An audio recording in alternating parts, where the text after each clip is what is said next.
Hi, good morning CCS students.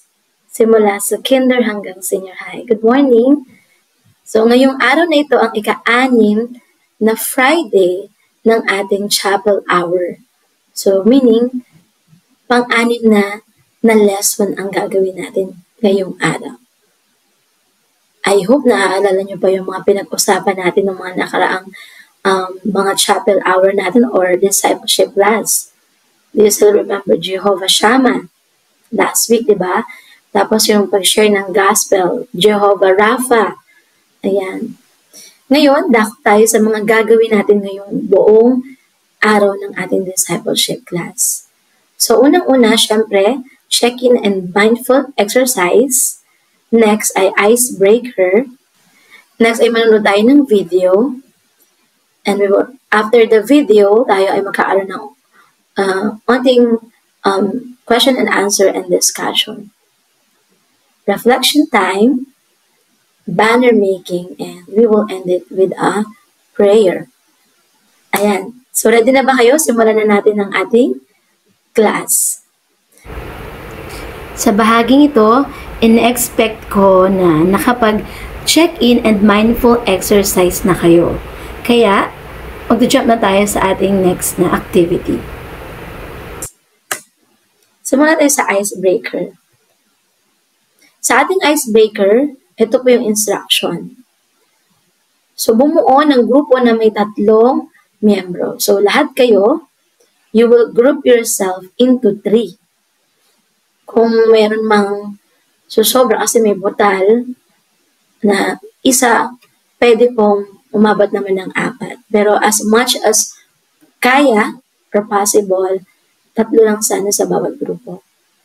After that, okay, tatapusin ko muna basahin yung instruction bago kayo bubuo ng grupo. After that, ay pipili kayo ng isa. Sa bawat grupo ay pipili ng tag-iisa na representative para sa icebreaker na gagawin. Okay po? Sa loob ng 5 minuto, ang bawat representative ay kailangang itaas. Itaas talaga, ganon. Itaas ang kanilang kamay na may hawak na ruler. So, parang kahit ano yung ruler o pahaba, anything, basta may hawak kayo, something like that. Ito, pwedeng ganyan, pwedeng panyo, or pwede rin namang, kung wala talaga, pwedeng lapis, basta may hawak kayong pahaba. Okay po? Pero pag wala talaga, ay taas na lang ang kamay. So, for 5 minutes, tataas lang kamay nyo, hawak yung gamit, para magsisilbing tungkod. Mamaya, maintindihan nyo kung ano yung kinalaman ng tungkod dito sa ating discipleship class ngayong araw. Okay? Maliwanag ba? After that, yung dalawang kasama, anong gagawin nila? Yung dalawang kasama niya, ng representative sa grupo, ay mag-aabang lang kung sa tingin niya ay kailangan ng tulong ng representative. Pwedeng mag-ask ng tulong yung representative, pag di niya talaga kaya, wala pa, hindi pa tapos yung 5 minutes, pwede po siyang mag-ask ng help na tulong na. Okay? So, anong gagawing tulong ng dalawa? Hindi po kayo yung papalit. Okay? Hindi magpapalit. Ang gagawin pong tulong ay hahawakan ng dalawa. Kung halimbawa, isa lang yung nangangawit. Pero usually, sabay yun, di ba? Pero kung halimbawa gano'n, ang gagawin nung ay hahawakan ng isa, kaya kabilaan sila dapat nakapwesto, nasa gitna yung representative, hahawakan lang yung braso para manatiling nakatayo o nakataas pa rin yung kamay ng kanilang piniling representative hanggang matapos ang 5 minuto.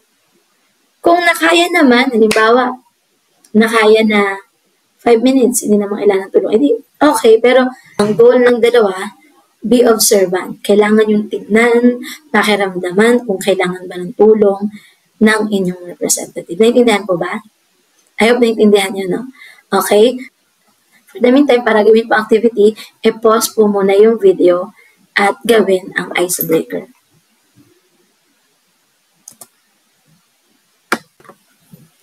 Ayan. Very good naman sa mga representative, talaga namang tinabayan ng loob, no?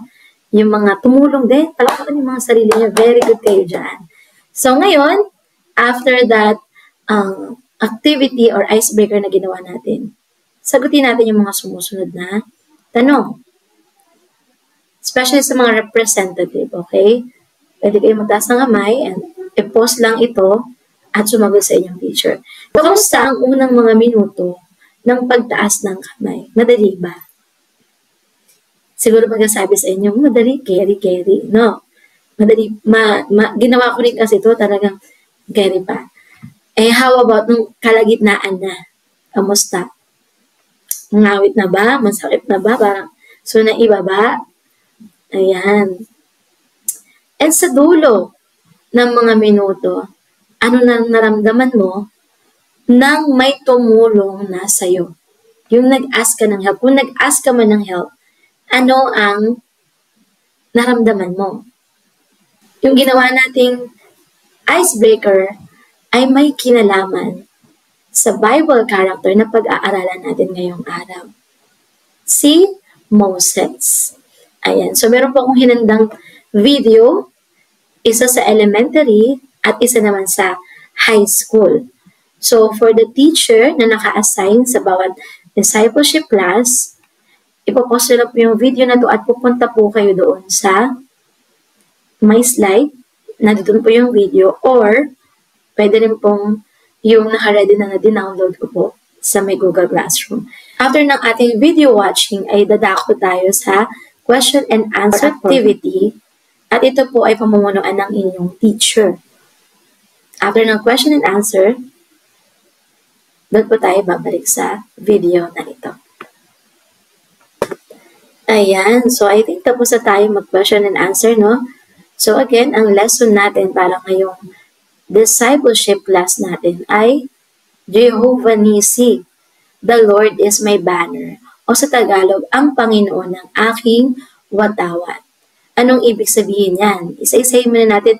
Ang Jehovah ay isa sa mga pangalan ng Diyos na nagpapakita ng kanyang pagiging buhay at walang hanggan. At Jehovah ay pangalan ng Diyos. Nissi naman, ito naman ay nangangahulugang watawat o bandila o sagisag ng tagumpay. Diba? Kaya nga tayo, diba? Taas noo tayo pag tayo ay kumakanta ng lupang hinirang bilang pagpupugay sa ating bandila. Bandilang Pilipinas. So, same thing din dito. Ang watawat ay simbolo ng tagumpay. Kaya kapag sinasabi natin Jehovah Nissi, ipinapahayag natin na ang Diyos ang ating pinagmumulan ng tagumpay, lakas, pagkakaisa, gaya ng watawat na nagbubuklod at nagbibigay ng tapang sa mga tao. So, yun yung Jehovah Nissi. Ito ay Jehovah Nissi ay the Lord is my banner. Ang Panginoon ang aking watawat. So, after nito, dadako tayo sa ating reflection time. So, sa bahaging ito ay kinakailangan ang homeroom or ESP notebook, pen o lapis. So, sasagutin ng buong pangungusap ang bawat tanong na may kita nyo mamaya. Pagkatapos ay ibabahagi nyo sa katabi o sa buong klase o depende kung anong sasabihin sa inyo ng inyong teacher, yung inyong mga sinagot sa mga tanong na ipapakita ko maya-maya lang.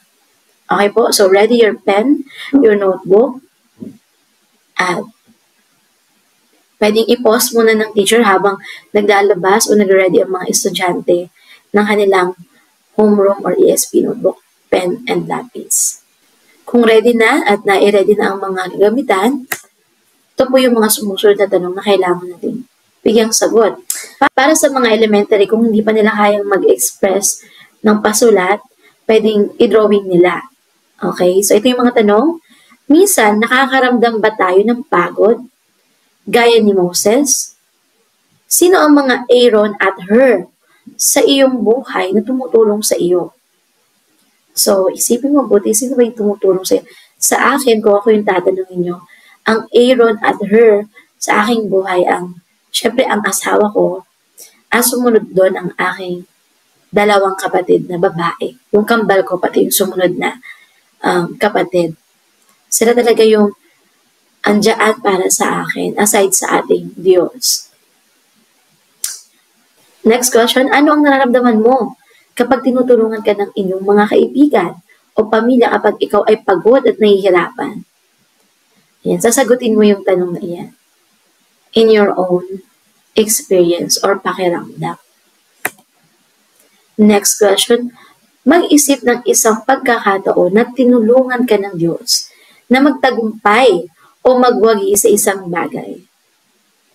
Kung ako ang susulat dito, isa sa tagumpay na pwede kong i-share or isulat ay yung natapos ko yung pag-aaral ko. Kasi sa totoo lang, wala kaming pang tuition fee. Yung parents ko ay hindi afford na pag-aralin kami. Dahil dalawa kami, kambal kami, sabay kaming mag-aaral at hindi nila kayang kaming pag-aralin ng magkasabay. Pero dahil mabuti ang Diyos sa akin, nakagraduate ako sa pamamagitan ng ibang tao, gumamit ang Lord ng ibang tao para ako ay makatapos. Para sa akin, tagumpay yun. Kasi nakapagtapos ako at ngayon teacher na ako. Tinulungan ako ng Diyos para magtagumpay sa aking pag-aaral. Next question. Kung ang Diyos ang ating watawat, ano ang ibig sabihin nito kapag may pinagdadaanan tayong mahirap o problema? Ayan. Kung si Lord ang watawat mo, na nagsasabing siya'y nagbibigay ng katagumpayan, lakas ng loob, anong ibig sabihin nito kapag may pinagdadaanan kang problema? Is, pwedeng i-pause mo na ulit ng teacher sa class na ito para bigyan ng time sumagot ang mga bata sa kanilang mga notebook. Ayan, thank you so much sa inyong pagsagot at paki-operate sa ating gawain na ito. Ngayon naman, dadako tayo sa ating banner making. Ayan, since ang topic natin ay Jehovah Nissi, the Lord is my banner, or ang Diyos ang aking watawat, gagawa tayo ng banner or watawat. Okay? Ito po yung mga agamitan na kailangan natin. In-announce na rin po ito ng mga advisor at ni Miss Yvette na magdala ng mga ganitong materyales. Una, Manila paper or cartolina or bond paper. Pero sa part na ito ay nag-ready na po kami niyan. Ibibigay po yan ng inyong teacher mamaya. I hope meron po tayo dalang coloring materials. Any coloring materials, kahit ano po yan, ay pwedeng-pwede. Kung creative kayo, pwede kayo gumamit ng magazines. Syempre, kailangan ng glue and scissors dyan. Optional lang naman ito. And kinakailangan din natin sa ating banner ng tape or string or yarn. Okay? So, I hope may dala din po tayo ng yarn. Okay, kung handa na po yung mga materyales, paano po natin gagawin? Una,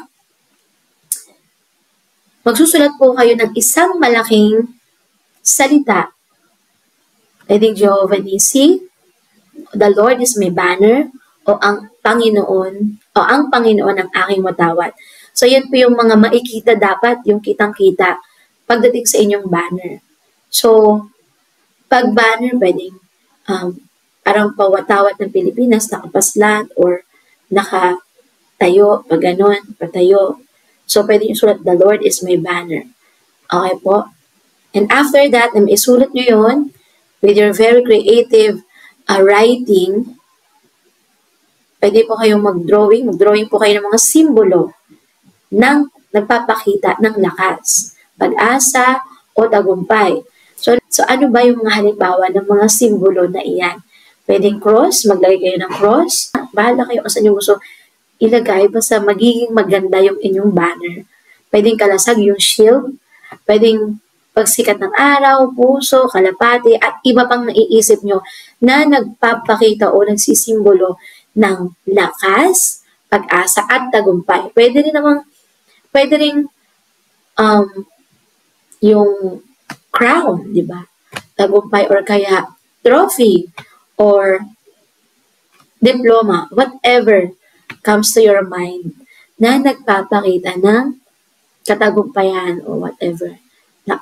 Katagumpayan, lakas o pag-asa. Pagkatapos niyan, susulat din kayo ng isang personal na kasabihan o talata sa Biblia or memory verse na nagbibigay ng lakas ng loob. Isa sa halimbawa ng verse, Philippians 4:13, di ba? Ang lahat ng ito ay magagawa ko dahil sa lakas na kaloob sa akin ni Kristo Jesus. Pwede yan. Pwede ring a quote or kanta. Isang halimbawa ng kanta yung when I'm weak, you make me strong. When I'm poor, I know I'm weak, for in the power of your name. So anything na kasabihan or mga verses na alam nyo na nagpapakita ng lakas ng loob. If God is with me, who can be against me? So whatever na encouraging na encouraging na mga salita ay pwedeng isulat din dito. Ayan. After nyan, pag nagawa nyo na ang inyong banner, okay, i-display nyo ngayon yan. Saan i-display? I-display nyo iyan sa inyong mga tahanan bilang paalala na ang Diyos ang inyong watawat o ang inyong tagumpay, ang inyong lakas. Pwesto. Hahanap kayo ng pwesto sa inyong mga tahanan o bahay na madaling makita yung banner para palagi kayong mapapaalalahanan na ang Diyos ang ating tagumpay. Sa anumang kinakaharap nyo sa inyong buhay o sa mga tao man sa loob ng bahay nyo para magdulot ito ng pag-asa. So, paano namin malalaman kung ginawa nyo? Okay? Paalala po, ito ay graded sa ESP. Ang inyong ESP teachers ang magsisigurong gagawin ninyo ito. Titignan ito ng inyong ESP teachers kung nailagay talaga ninyo ang inyong mga banner na ginawa sa inyong mga tahanan.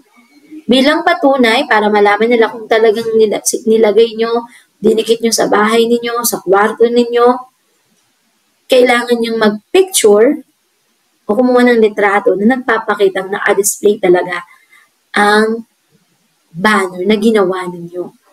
At isa-send nyo yan sa inyong ESP teacher. Kung meron kayong GC ng inyong ESP class, pwede rin isend doon. So, kung sa may kwarto yan, picture mo lang, doon mo dinikit. Kung gusto mo, pwede ka rin sumama. Mag-selfie ka ng ganyan. Okay? I hope may natutunan po tayo sa ating discipleship class ngayon. Tandaan na hindi ka talo pag ikaw ay nasa Diyos. The Lord, iyan ang sinasabi sa ating lesson ngayon, Jehovah Nissi, the Lord is my banner. Kung paano pinagtagumpay ng Panginoong Diyos si Moses, sila Joshua, sa kamay ng mga Amalekites. For sure, ganun din ang gagawin sa iyo ng Diyos. Kaya ka din niyang pagtagumpayan sa kung ano mang kinakaharap mo ngayon. Kaya patuloy ka magtiwala sa Diyos. At dyan po natatapos ang ating lesson. At ngayon, dadako na tayo sa ating closing prayer. At pamumunuan po yan ng inyong teacher. Again, thank you very much sa inyong lahat and God bless you.